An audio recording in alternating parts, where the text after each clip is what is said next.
into design that involves lesser number of runs actually. Okay. So because of its flexibility, factorial design can be used from factor screening to model building, but only for linear models. Okay. These bottom three figures are examples of what I mean by this flexibility. Okay. So the left-hand side, this is a basic design. Okay, so this is a basic full factorial design involving three factors. Okay, three experimental variables denoted as x1, x2, and x3. Okay, each of these variables are varied at two levels. Okay, for example, for variable x1, this is the low level, and that's the high level. Okay, for x2, this is its low level, and that's its high level. And for x3, this is the low level, and that's the high level. So if we pick one point, for example, this one here, okay, right? So this would be located on the bottom left-hand side, and close to the to our plane of view. Yeah. So this one, the combination for this particular run. So by the way, these dots represents each dot represent one experimental run. Okay. So this particular run, please follow my cursor here. Okay. So the combination of levels of factors in this particular one is low, low, low, right? Low setting of x1, low setting of x2, and low setting of x3. Okay. Conversely, this one, yeah, this one is set at high, high, high. Okay, so high x1, high x2, and high x3. Now let's pick another one here. Okay, so this one here, for example, this one, the combination of levels for this one is low level of x1. Oh, sorry, high level of x1, geez.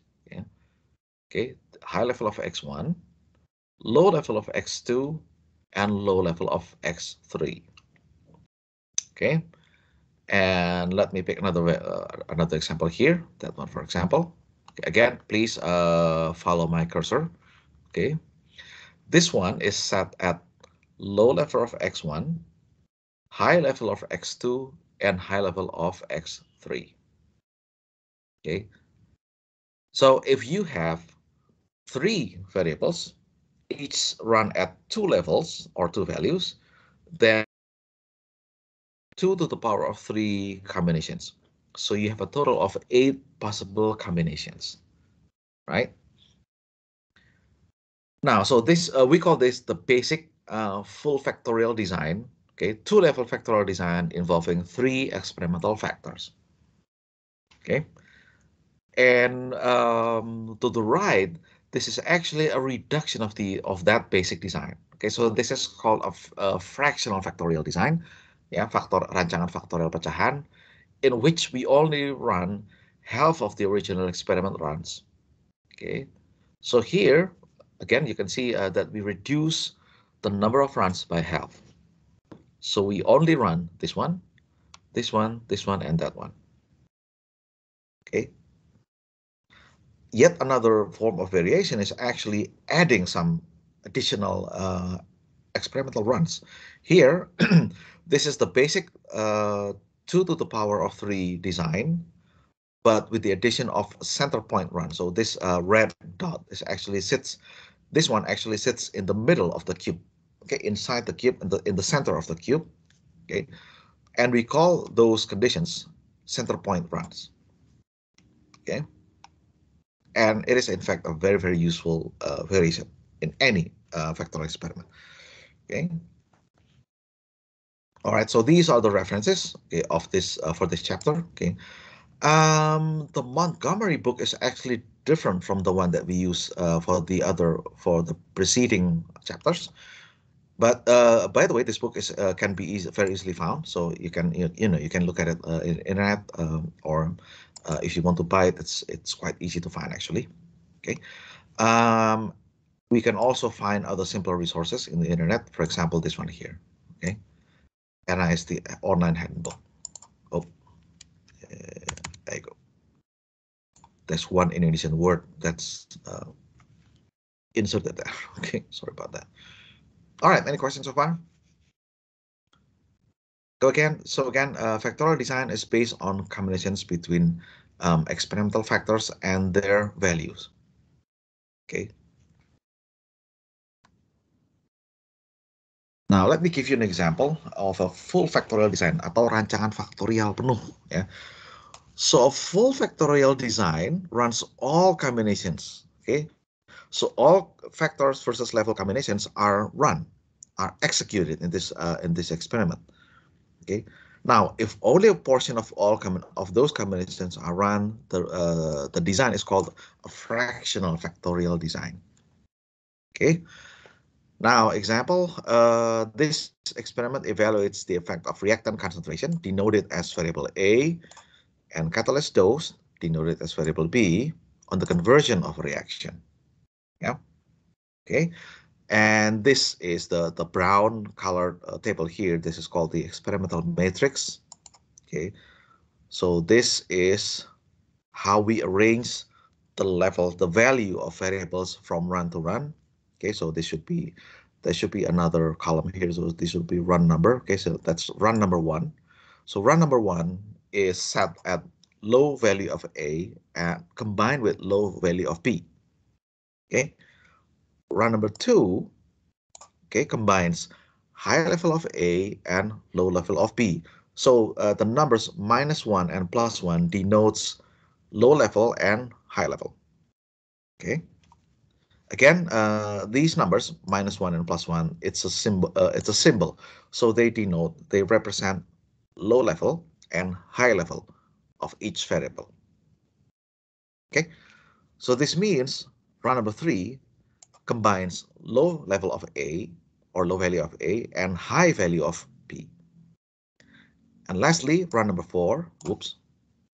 Run number 4 combines both high level or high value of A and B. Okay, and these are the measured responses. Okay, so the responses, as you can see, this experiment was replicated 3 times. Okay, and I would also like to re-emphasize the importance of having these replicates. Okay, so please, when you do your lab tech or you do, let alone your penelitian, okay, penelitian 1, penelitian 2, so try to include as much as possible these replications. Okay, it is very important for us as engineers to verify. Ya, jadi bagi kita chemical engineers sangat penting sekali untuk bisa memverifikasi. Ya, kita tidak boleh percaya hanya dengan 1 kali pengukuran. Jadi pengukuran itu harus diulangi lagi, harus diverifikasi. Ya.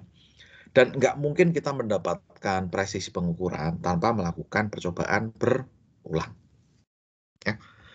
Jadi sebisa-bisanya, sejauh sumber daya memungkinkan, sejauh waktu memungkinkan, sejauh duit kita memungkinkan, ya, cobalah kita lakukan, kita pastikan bahwa percobaan itu diulangi, direplikasi, ya.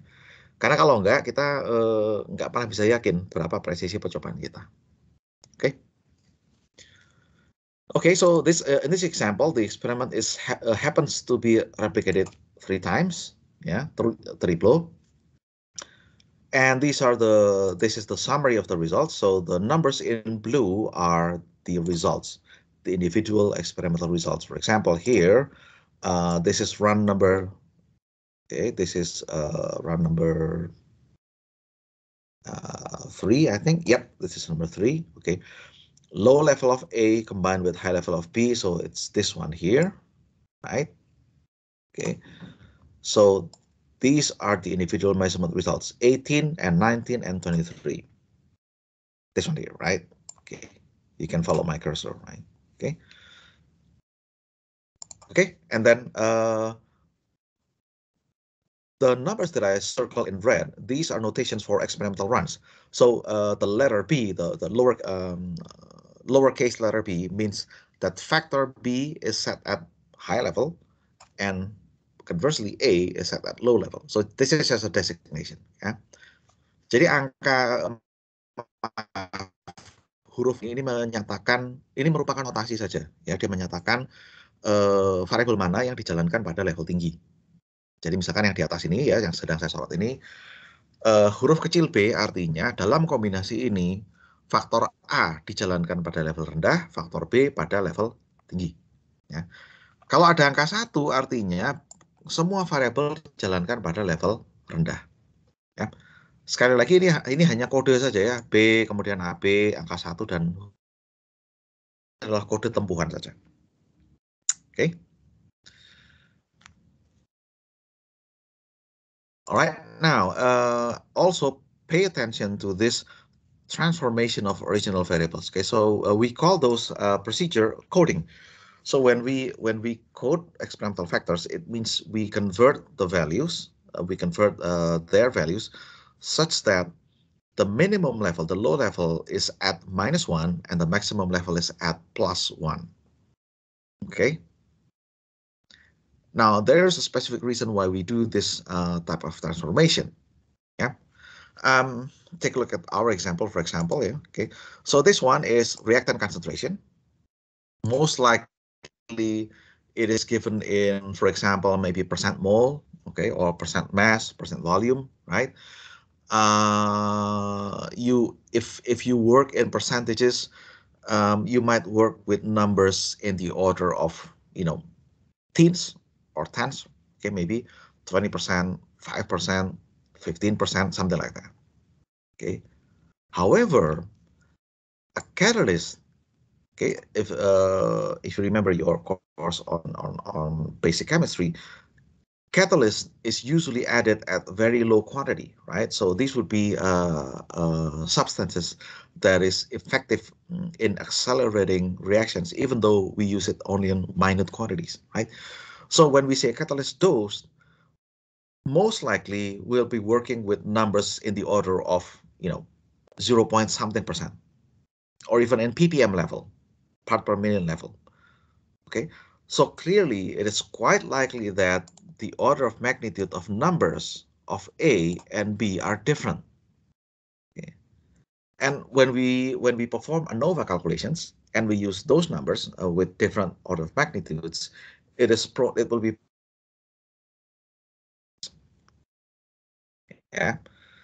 So we change everything, we convert everything into coded factors with the same order of magnitude. Minimum is -1, maximum is +1. So when we perform the ANOVA calculation, it will be less prone to rounding off errors. Ya, jadi kenapa kita menggunakan pengkodean faktor menjadi -1 + 1 ini ya? Karena kita bisa saja bekerja dengan faktor-faktor yang orde besaran bilangannya itu beda-beda. Misalkan dalam contoh kita ya konsentrasi ini mungkin ordenya ya berapa 10%, 15% barangkali gitu ya. Tetapi kalau dosis katalis ini kan biasanya diberikan dalam kuantitas kecil, barangkali hanya 0 sekian persen, ya 0, sekian persen. Ini kalau kita masukkan apa adanya di dalam prosedur ANOVA, akan rawan kesalahan pembulatan. Belum lagi kalau satuannya nggak nyambung. Ya.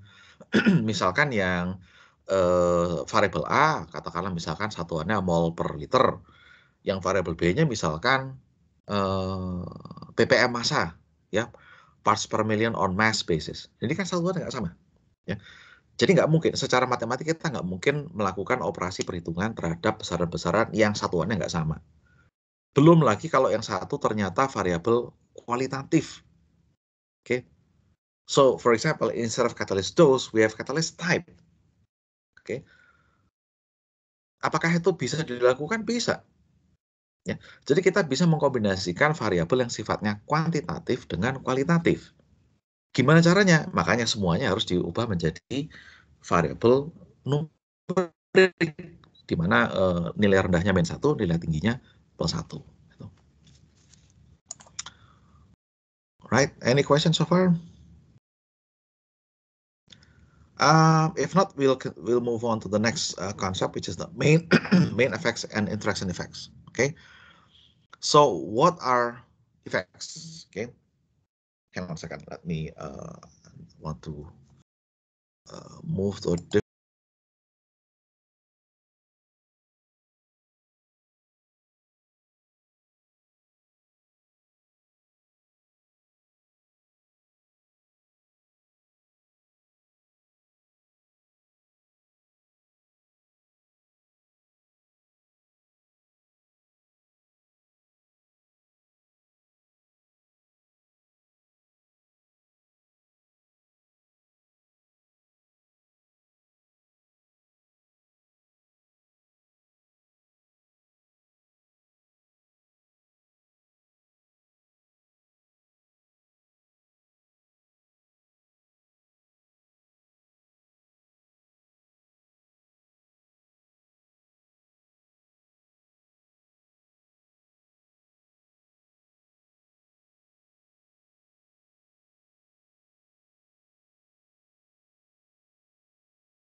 All right, I'm back. Okay, so effects are average change of response due to change in level of one or more factors. Ya, jadi yang namanya efek di dalam rancangan percobaan statistika adalah rata-rata perubahan respons. Ya, karena perubahan satu atau lebih faktor percobaan. Now remember, experiment is an input-output process. We change the input, right? We systematically change the input. We deliberately change the input, and we see how that impacts the response.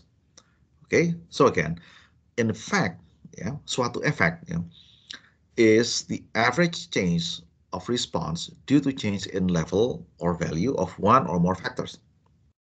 Okay, now there are two classes of effects. The first one is called main effects. Okay, a main effect is an average change of response when only one factor is changed while keeping other factors constant. Okay, so we call those main effects. Yeah. Let's take a look at our example here. Okay, so the main effect of A, right? So the main effect of A is the average change of response when we move from here to there, right? When we move from low value of A to high value of A, okay? At high value of A, this is the average response, right? So when you take the average value of results in this plane in this side, ya. Jadi kalau kalian ambil rata-rata respons di rusuk yang sebelah kanan ini ya, rusuk vertikal kanan, ini adalah rata-rata respons pada saat A tinggi. Oke, right? Again, if you take the average of the results, experimental results, in this side only, so you will get the average response at high value of A. Easy enough, right? Conversely, if you take the average of results in this plane, in this side, di rusuk yang sebelah kiri ini ya, so what you get is the average response at low value of A, right? And if you take the difference between those averages, this one here on the right-hand side minus the average results on the left-hand side, what you get is the main effect of A. Ya. Jadi kalau kalian hitung rata-rata respons di rusuk yang sini, yang kanan, dikurangi rusuk yang kiri, maka itu menjadi efek utama A, main effect of A. Okay? We can do the same analysis for B. So the average response, the average value of results in this upper side minus the average of results on the lower side, this would be the main effect of B. Okay, and we can formally calculate those main effects using these formulas. And the linear combinations inside this angle bracket here, these are called contrasts. Okay. So this one is a contrast. This one is also a contrast. Okay. Now, let's move to the next one. Okay, interaction effects. Okay. Now, interaction effects are average change of response when several factors are changed simultaneously. Okay.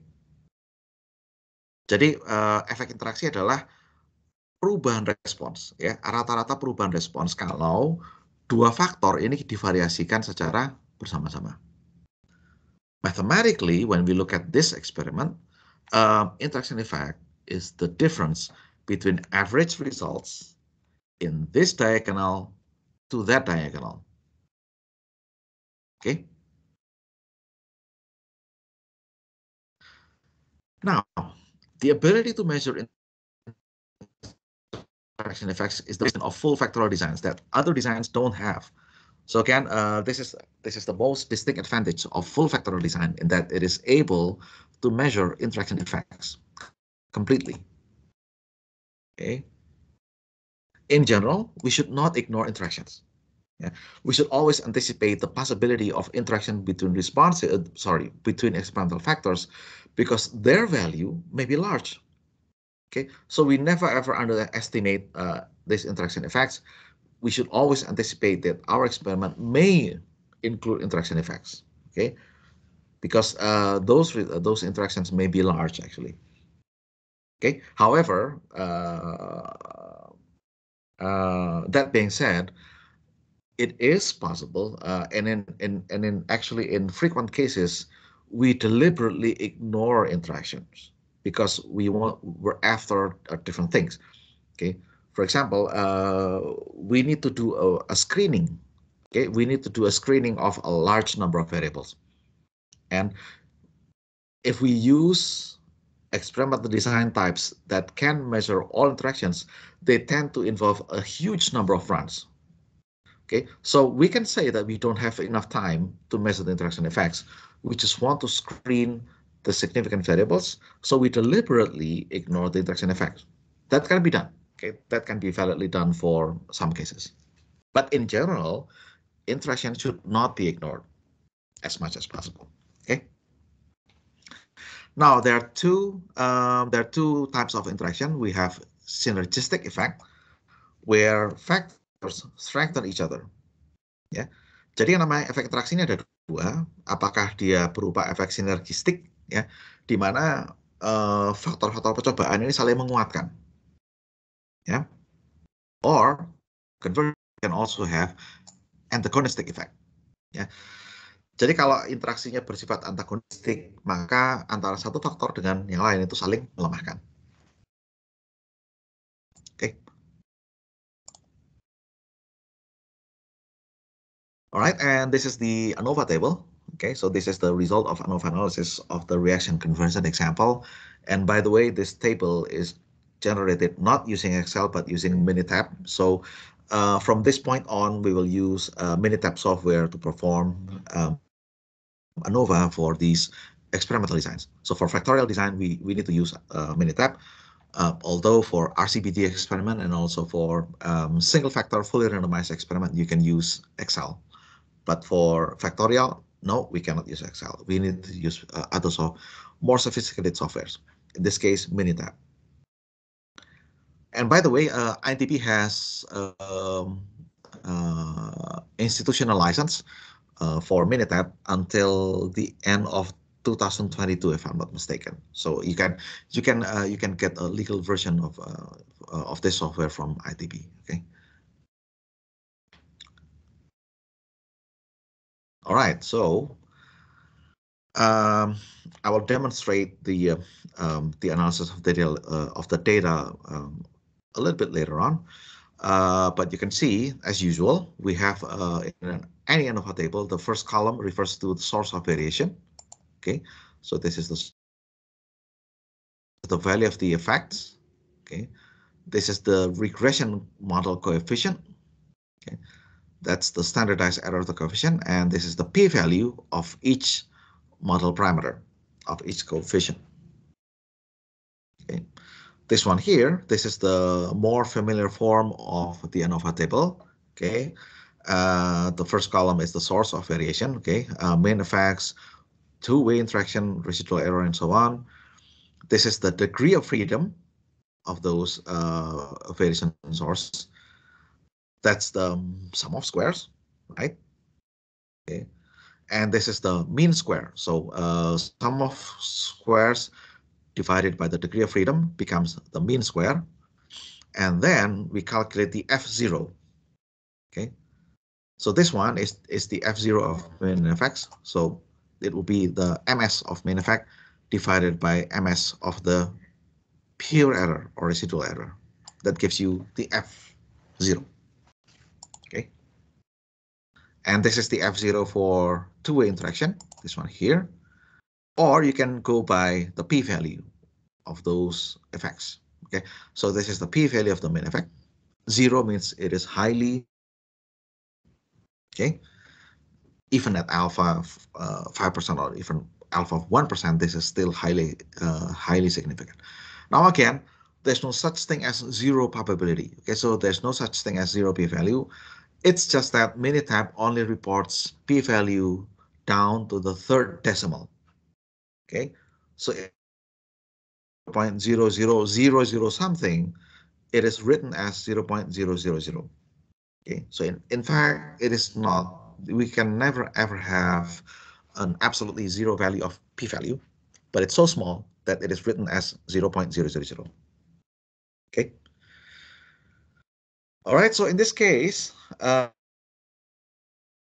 this case, the main effects are significant because their p-value is zero. And the interaction in this case is not significant because the p-value is larger than alpha. Now, if you want to see which main effect is significant, okay, now remember we have two main effects here. We have main effects of A and main effects of B, right? So if you want to see which one is the more significant, you can look at the top table. Here you have p-value of each effect, of each main effect. Okay. Oh man. Okay, there you go. So we have main effect of A and main effect of B, and also intersection effect between A and B. Again, you can look at the individual, the p-values of individual main effects. And here, clearly, main effect of A and B both are significant because the p-value of those two main effects or those two variables are much less than alpha, which in this case, the alpha is set at 5%. Okay. All right. Any questions? If not, please watch the first video. It doesn't matter. You can watch the Indonesian version or the English version.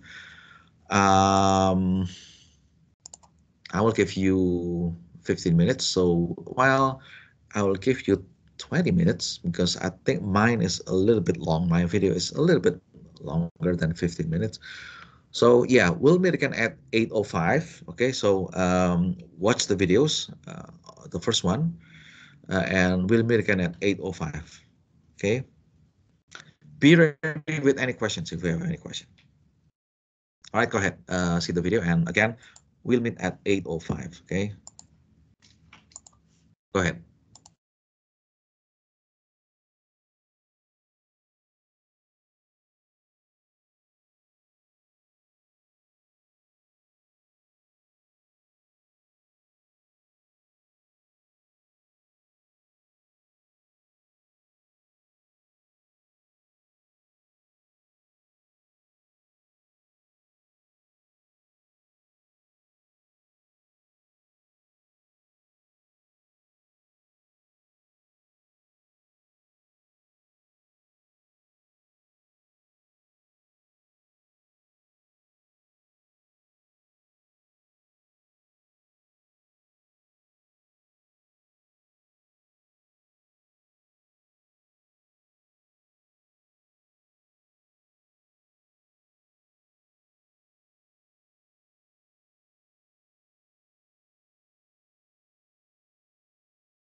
Okay, so let's go back to our class.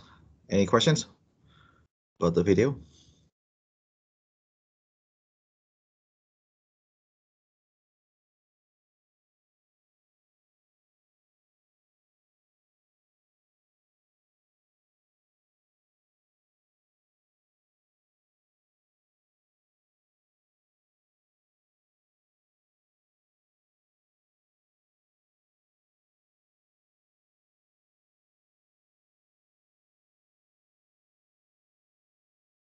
Right, so let's continue with two-level full factorial design. Okay.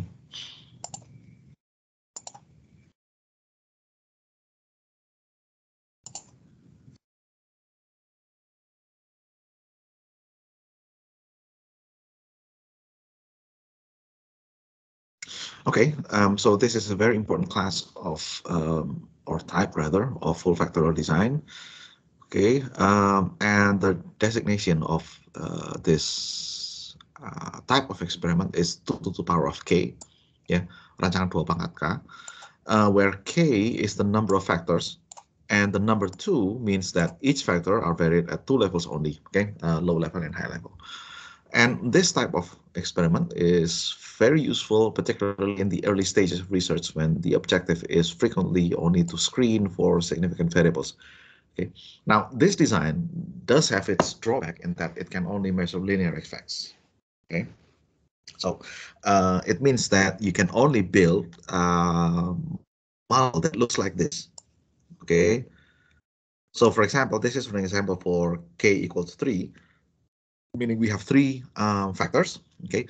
So the complete regression model that we can get using 2 to the power of 3 experiment is this one. Okay.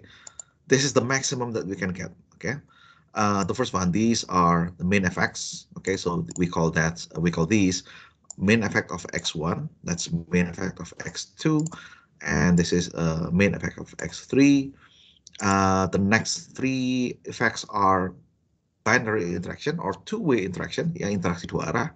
So this one, for example, is a two-way interaction between x1 and x2. That's a two-way interaction between x1 and x3. Next one is two interaction between x2 and x3. And the last one, this is a three-way or three-factor interaction. Okay. And when the behavior of response variable cannot be predicted, which which is actually more often than not, it is advisable to first run a 2 to the power of k experiment. Ya. Jadi kalau kita tidak tahu, kita baru masuk ke dalam suatu penelitian, kita nggak tahu nih respons dari variabelnya bakalan kayak apa. Ya. Biasanya advisable ya, disarankan menjalankan percobaan 2 pangkat K dulu. Ya. Disarankan menjalankan percobaan linear dulu sebelum kita komit waktu dan sumber daya ke rancangan percobaan yang lebih canggih, rancangan percobaan yang non-linear gitu ya, yang lebih cocok untuk membangun model. Karena toh kita nggak tahu ya, apakah memang beneran nih responnya linear atau nggak linear. Kemudian apakah beneran nggak bahwa semua variabel yang akan kita uji itu memang berpengaruh atau enggak gitu ya. Oke. Right. This is an example of 2 to the power of 3 design. Yeah. So this would be a 2-level factorial design involving 3 factors. Okay. And this is the description of main effects. You can see for yourself later on. We have discussed that using 2 to the power of 2 experiment. Now it's just an extension of concept. So again, main effect FA is the average response when A is high minus the average response when A is low. So this one minus that one. Okay, so average response in this plane di bidang ini ya dikurangi respons rata-rata di bidang yang sebelah kirinya. Oke, jadi ini adalah bidang di mana A-nya tinggi dan ini adalah bidang di mana A-nya rendah. Oke. You can do the same analysis for main effects of B and C, no problem. And this is interaction AB. Okay, this is the binary interaction AB. So this diagonal plane, the average response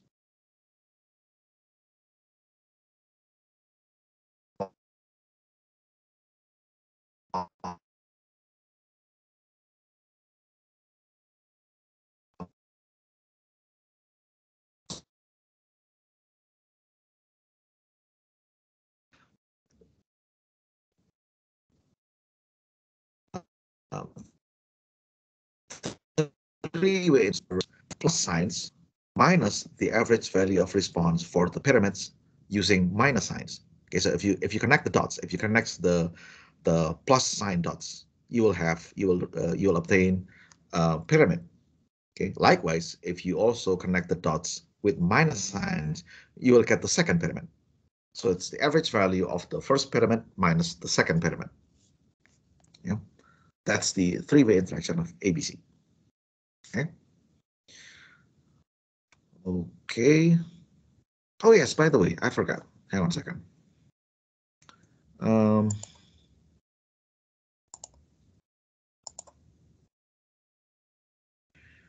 1 second.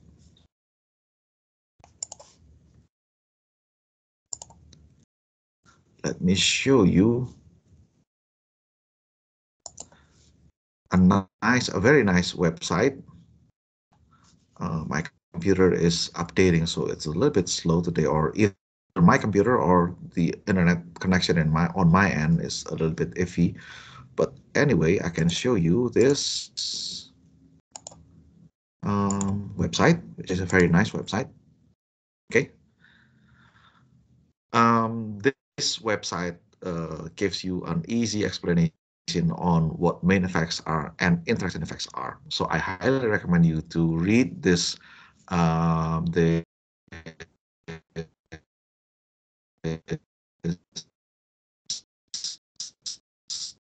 yourself.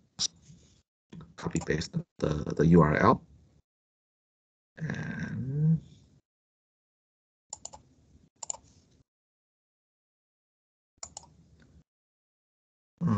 okay, where? Oh, there we go. Got it.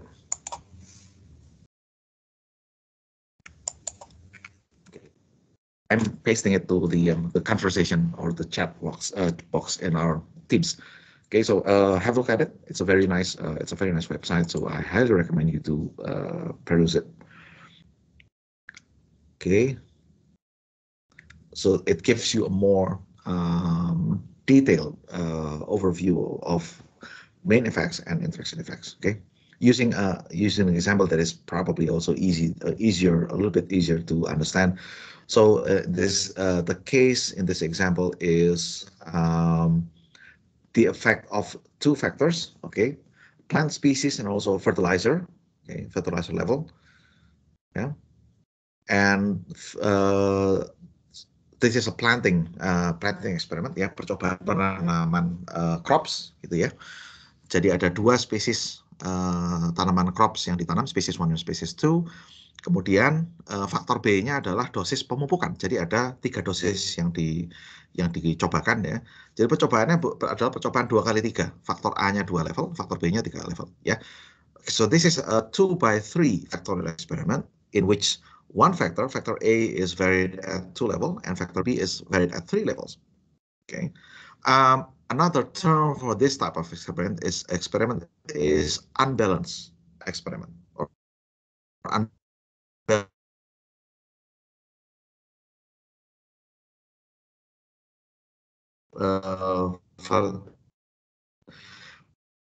factorial experiment. Jadi yang kalian lihat di sini ada 4 angka ya. 1,2, 2,4, 2,6, 2,2. So these numbers refers to individual replications of runs. Okay, so this experiment is run at 4 replicates. Yeah. Okay. Yeah. So okay. Kan 2 kasus yang berbeda ya. In the first case, this one here. Now these numbers are the results, experimental results. Okay. So when factor A is at 1 and factor B is at 1, the result is 24. And when we change the factor B from 1 to 2, while keeping A constant at 1, the result increases from 24 to 27. So we have an increase of 3 values, right? Now let's take a look at what happened at factor A of 2, so high level of factor A. Yeah.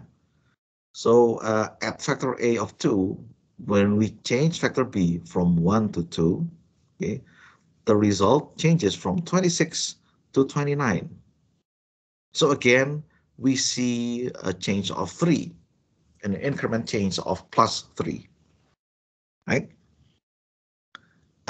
We can do the similar analysis when we keep A constant.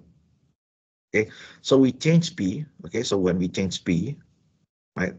Sorry, we change A at B constant. Sorry about that. Okay, so we change A at B constant. So at B equals 1, and we change A from 1 to 2, we can see that the response increases from 24 to 26. Yeah.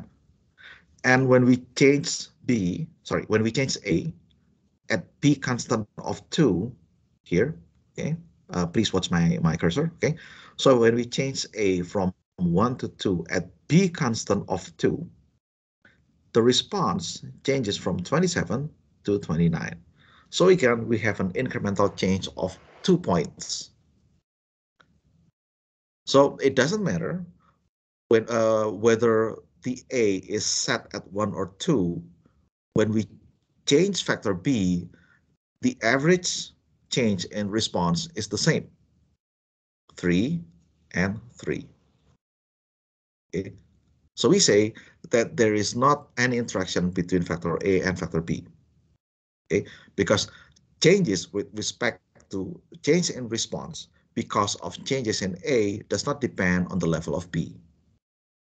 Yeah. Now compare that to the right-hand side window here, this box here. Okay. Now let's see that what happened when we change A from 1 to 2 at constant B. Okay. So again, let me repeat that. Kita coba lihat bagaimana pengaruhnya kalau kita ubah A ya dari nilai 1 dari level 1 ke level 2 dengan menjaga B konstan. Oke. Jadi pertama kita lihat perubahan yang terjadi pada saat B-nya rendah. So let's take a look at what happened at low setting of B. This one here. So changing from the change of factor A from 1 to 2 changes the response from 24 to 26. So we have 2 points of incremental increase. Yeah.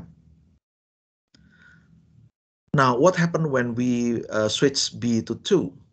So at higher setting of B, okay, when we change A from 1 to 2, it turns out the response changes from 27 to 32. Okay, right? So the incremental change is different.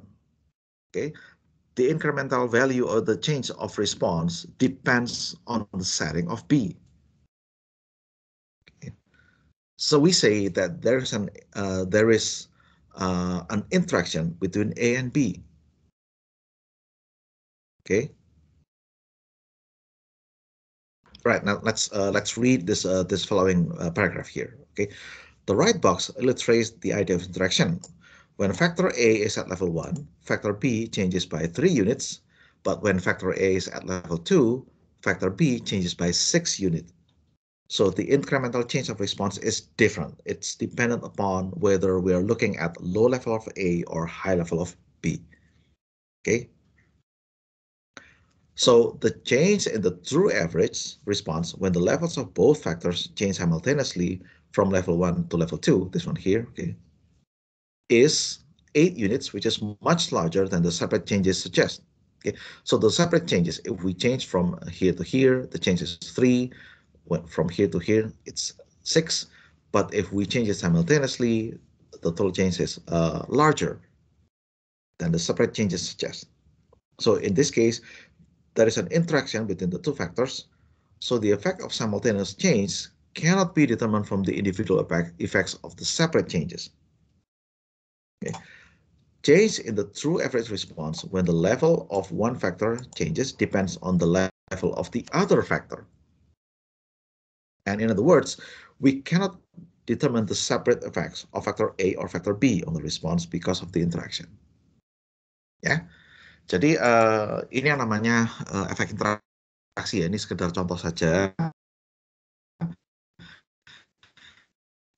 Kalau kita tidak bisa memisahkan, kita tidak bisa mengukur sendiri-sendiri faktor A dan faktor B. Karena masing-masing satu variabel dengan variabel yang lain itu terjadi interaksi. Oke. Nah, depending on our experiment, this interaction may be small or it may be large. In general, we should not ignore the effect of interactions. Okay. And again, the advantage of full factorial design is that you're able to measure these interactions. Okay. All right, now let's go back to our PowerPoint. All right, and we will work this example using Minitab, okay? So this is an example of 2 to the power of 3 experiment.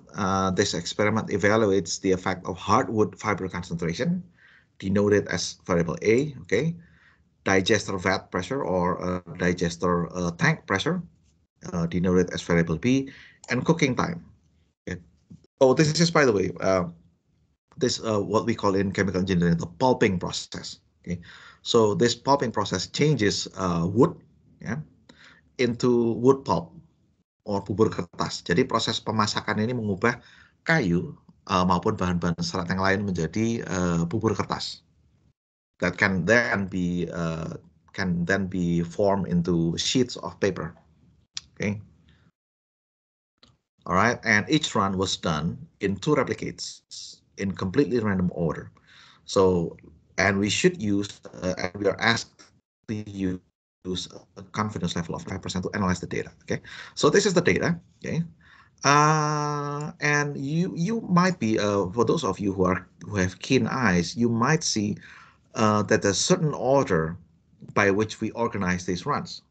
Okay, if you look at the setting of the first variable, this is set at low, high, low, high, low, high, and low, high. So if you prefer the use of sign minus and plus, so this would be minus, plus, minus, plus, minus, plus, and so on. Okay, and the last variable, in this case, variable number 3, the top half of the run is variable, and the bottom half is at high level of the last variable. Okay, so this would be minus, minus, minus, minus, plus, plus, plus, plus.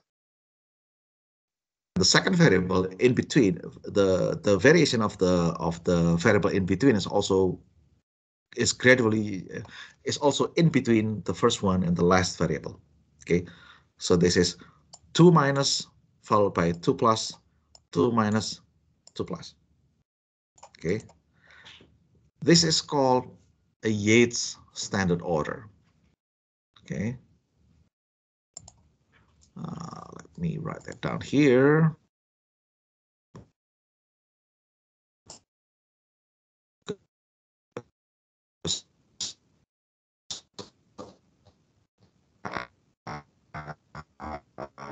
I don't have my this. Yeah, this is minus, right? Minus 1, that's plus, minus again, plus again, and so on. Okay, and this one here is minus, minus, plus, plus, and so on. Repeat that. Okay, here we have minus, it's also minus, and so on. And the bottom half of the runs are all set at plus. Okay, highlight. Okay.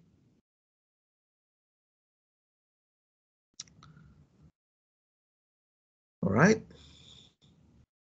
Now, let's see how we analyze this using Minitab.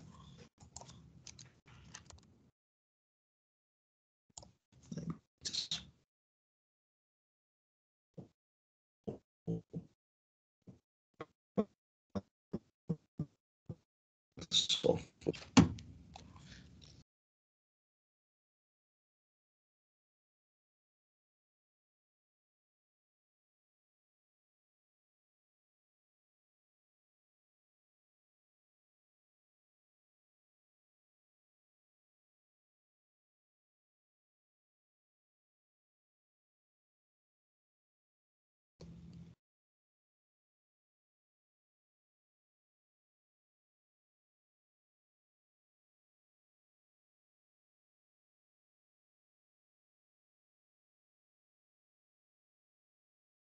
Okay. Second. There you go. All right. Let us demonstrate how we can analyze this using Minitab. I think it's better for me if I share everything, right? Hold on a second. If I share my whole screen. Yep. There we go. Okay, so this is Minitab.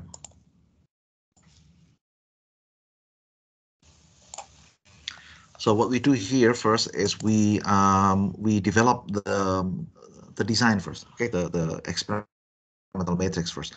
So we go to stat. And by the way, we can have more discussion about this the use of Minitab later on in our tutorial sessions. Okay, so don't worry about it if you don't understand. If there are some things that you didn't grasp today, that's fine. We can talk about this later on. Okay, we can discuss about how to do this in Minitab later on. All right, so we go to stat, and then DOE is design of experiments. Okay, so we first have to create the factorial design. Okay. And in our case, on the right-hand side here, we have 3 factors. So the number of factors is set at 3. Yeah. Now you can either select a half fraction factorial or a full factorial. In this case, we select full factorial, right?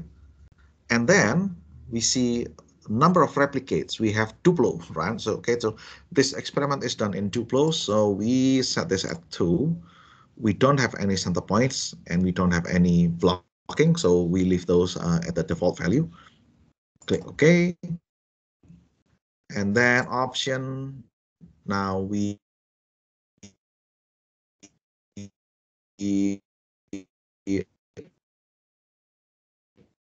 turn off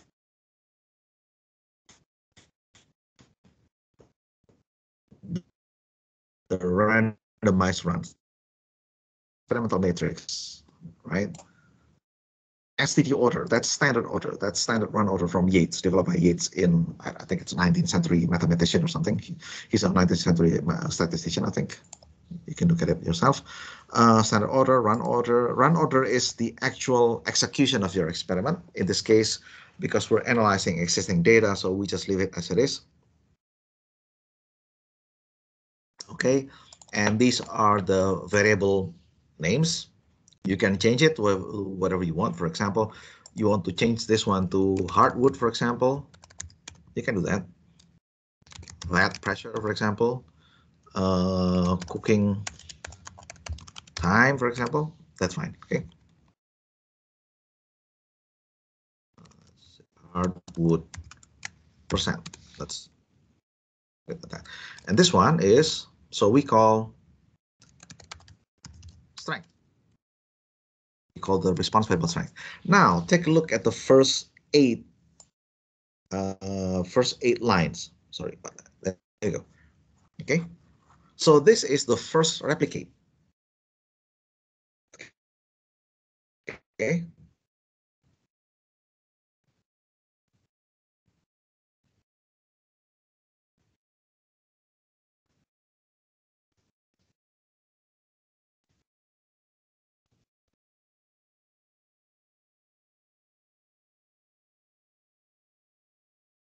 So this one that's being highlighted now, this is one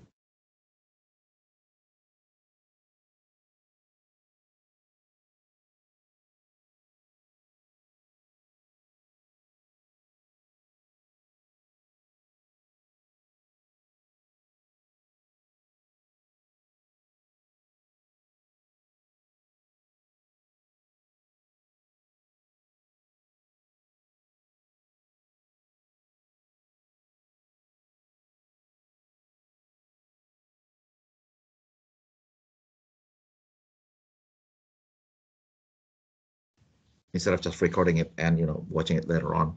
Okay, so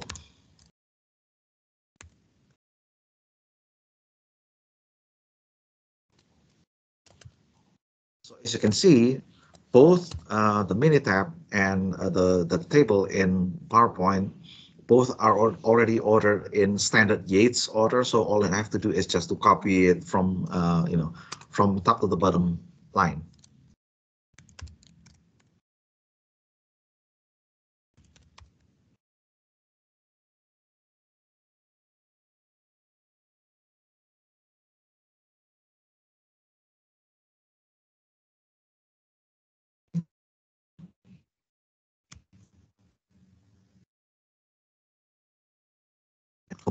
Right?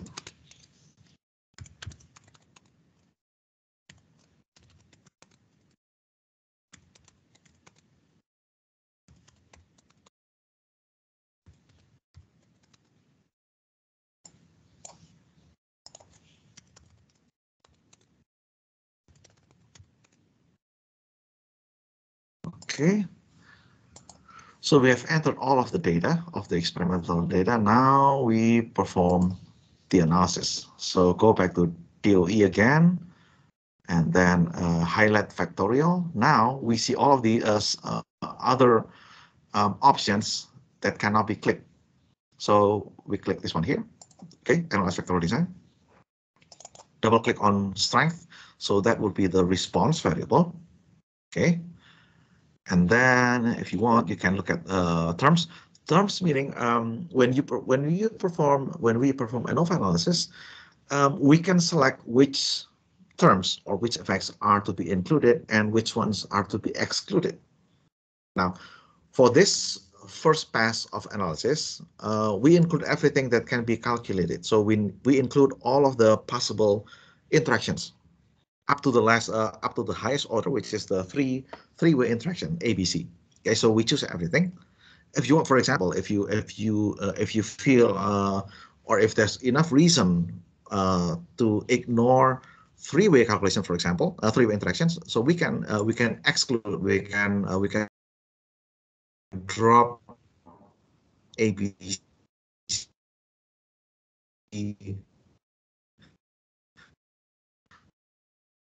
from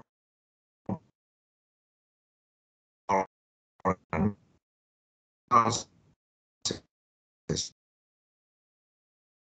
Okay, so I'm including all terms or all effects in our analysis, and let's see what happens. Okay.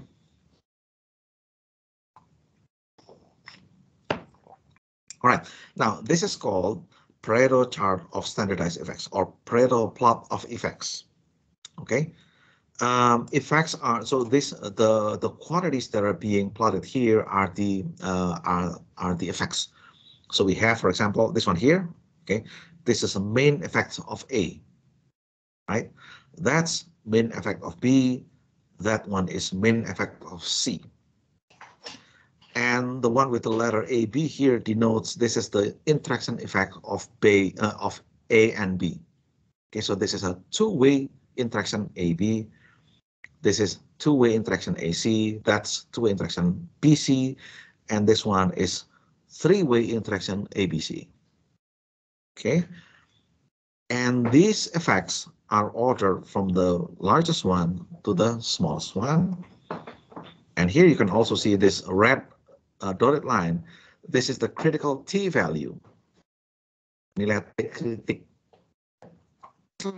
Just like you do in hypothesis test. Okay, so what is this chart useful for? It gives you a ballpark of what effects are likely to be significant and what are not likely to be significant. So any effect that lies below the critical T value are likely to be not significant. Not significant means they do not affect the value of the response. Yeah. Okay. All right. Now let's take a look at the what's available back there. So we can look for the Anova table. Okay. So this is the Anova table. Yeah.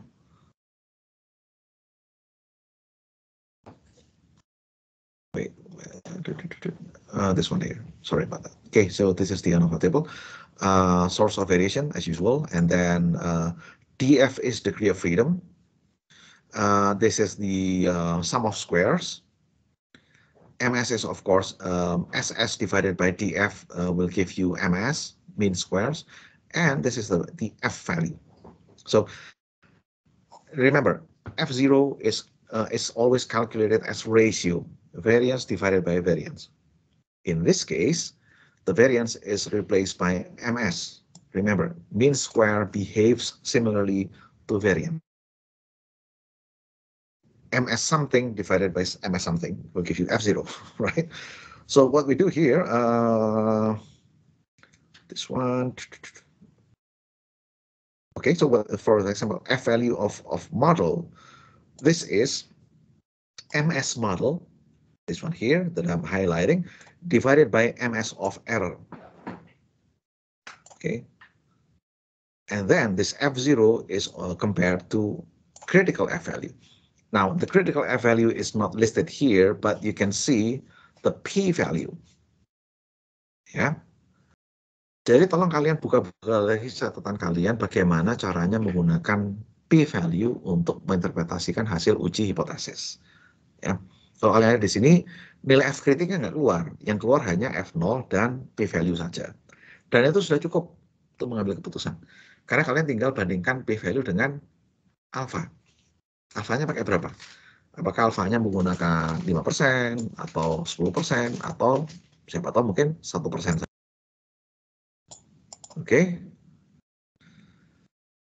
Ingat, p-value lebih kecil daripada alfa bermakna bahwa suatu efek atau suatu suku model itu memang betul-betul berpengaruh. Okay. So for example, this one here, percentage of hardwood, okay. The p-value of percentage of hardwood is 0.015. Okay. So this means if you use an alpha value of 5%, 0.05, then percentage of hardwood does impact the strength, does impact the response variable significantly. Okay, you can see, you can judge by comparing the p-value to the alpha. The alpha is 5%, the p-value is 0.015. So the p-value is more than alpha, which tells you that this particular variable is indeed significant. Okay, again, remember, small p-value means significant, not the other way around. Okay, so p-value that is smaller than alpha indicates that that particular variable is significant, right? And we can go the same analysis at the other lines here. You can see, so you can clearly see which ones are not significant. Alpha of 5%. Okay, so this one here, clearly this one is not significant. So okay, so the binary interaction between percent hardwood and cooking time is not significant, right? Likewise, interaction between vat pressure and cooking time is also not significant. And lastly, three-way interactions are also not significant. What can we do next? Yeah. Depending on your analysis, you can delete these interactions. Okay, so you can insignificant variables. Okay, and in fact, we can try that. So we can repeat the analysis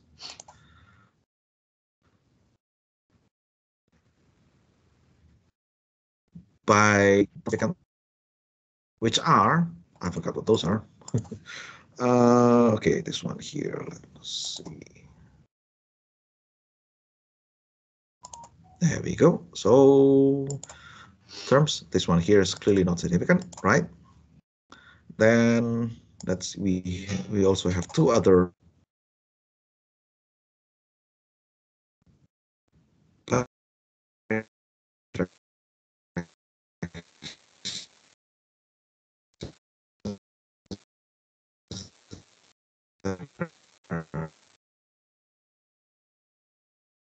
this one here. Okay. Percent hard and cold and C. Interaction of A and C also not significant. Okay, click OK. Yep. Okay. Now you see that all of the remaining effects are significant. Okay. There we go. Take a look at that. So now all the remaining effects, the p-value have p-value that is less than 0.05. So all of the remaining effects are significant. Okay. So if you want to construct a linear regression model, you should use only the significant effects. Okay. So based on our analysis, we can say that main effect of hardwood is significant, or in other words, percentage of hardwood is a significant variable. Sure, is also a significant variable.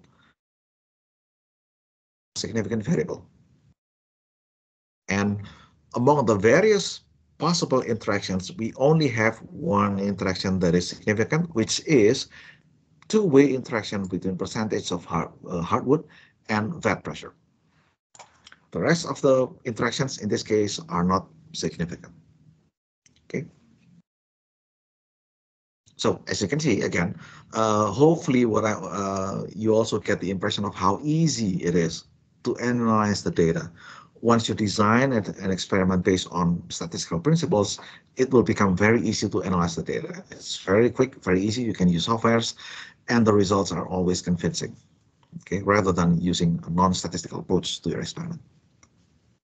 Right. All right. Any questions here?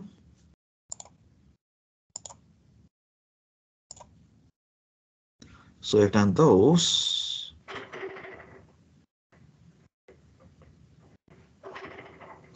Now, I would like to defer the discussion on variations of full factorial design to a later time. We still have some time, actually. Now we are in week 13, so we still have, what, like 3 weeks perhaps? So rather than overloading you guys, I want to defer the discussion on this particular subtopic to a next session, whether it's the regular class next week, or if we can find some time for tutorials, then I would like to variations of full factorial design in our tutorial. Okay, so any questions? If not, please make sure that you have installed Minitab in your laptops, because obviously we will use that for our subsequent works, including, by the way, including our exam. Okay, so it is entirely possible that we will have exam problems that requires you to use Minitab. So make sure that you have Minitab in your laptop. Okay, and I want you guys to replay the recording of our today's session and play around with the menu in Minitab and see how it does.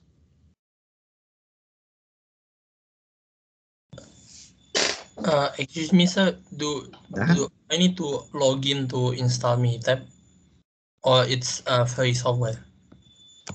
I'm not really sure. We'll tell you more about it. By the way, I'm trying to think the best person to ask about this. You can ask your kakak tingkat, perhaps some of them might already install the Minitab, the licensed Minitab from ITB. I have my own license, so I don't need to use the ITB's license. I'll ask around. I'll ask Pak CB about how to how students can install this remotely, because you guys are not in campus. If you're in campus, of course, it's very easy for you to just walk to USTI's office and ask them to install it. But for you guys, you need to do this remotely. So anyway, if you can find other sources to purchase and or install, you're certainly welcome to do so. Okay. We'll give you more information about it.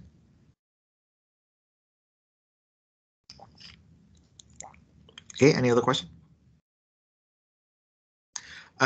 Any version of Minitab is fine, as long as it's newer than Minitab 13. So it should be very easy for you because currently Minitab is in version 17. So it's very easy to find versions that are newer than 13.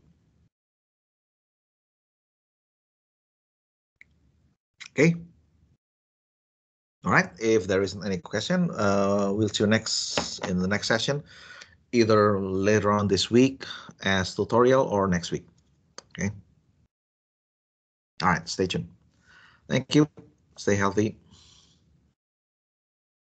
Thank you very much, sir. Thank you, sir. Thank you, sir. Mhm. Thank you, sir. Thank you, sir.